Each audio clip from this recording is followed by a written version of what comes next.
Maing buntag na po ninyo diha mga kaandags. Kani lahi na po ning negosyo kay sige ka bagyo wala na gyud may income. Sige pa kasiro, mo bagyo pa, ambot na lang ung unsaon ning mga utang.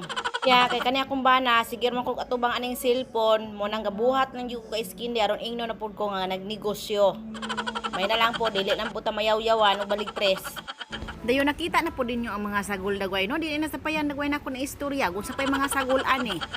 Palihog na laglantaw anang mga sagol diha. Kanang butong gikan na gihapon sa punggangan, nangayo ra gihapon me. Simple ra kaysa nga tanan ni ako ang ice candy. Pila ra guning tag 5 pesos.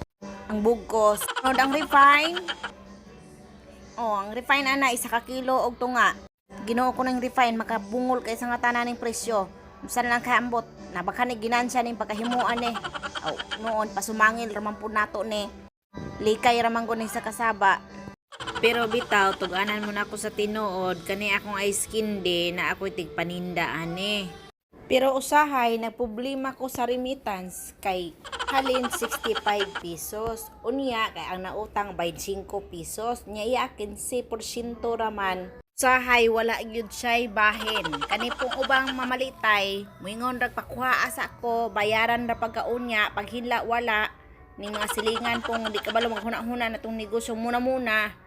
Abi daw naglalim no? Sila may maghimog ice candy, magtakos ka anang mga 200 ka buok, sa gatos ka buok. Dayon pag hina-hina utang-utangon ra. Na. Ampo lang mo sunod nga mo viral ning isa ka buk video nako kay aron pagkaon na nako tanan ni akong ice candy sa kaldiren. Mayaon taglalim ng magtagkos, daghan pa kaing lamok mamaa ka na tong bagtak.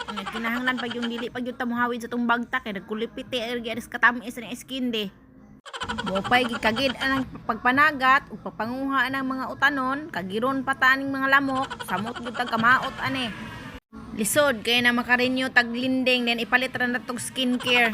Saon na lang ng pagbayad ng inadlaw. Muna dai ni porma sa mga ice candy nga hinimong tag 5. Sos ko. Bakahay ginansya. Hasta ning mga hugason ipakita na ko ninyo kay baling daghana basta kay mga ice candy ingon ani kadaghanan ng hugason. Kay lahi-lahing sudlanan, lahing salaan ambot. Basta galing mangitag kwarta, baling kapuya pero gastuon sus ko baling dalia. Dayon giplaster na ang mga ice candy aron pagahion, aron mahalinan dayon. Ug pagkabuntag kay nigahi na gisulayan gyud nako ning ice candy ug unsay lami. Nausob na pud ning flavor anay kay gikunhura nako ni gatas kay mahal na kay palitonon.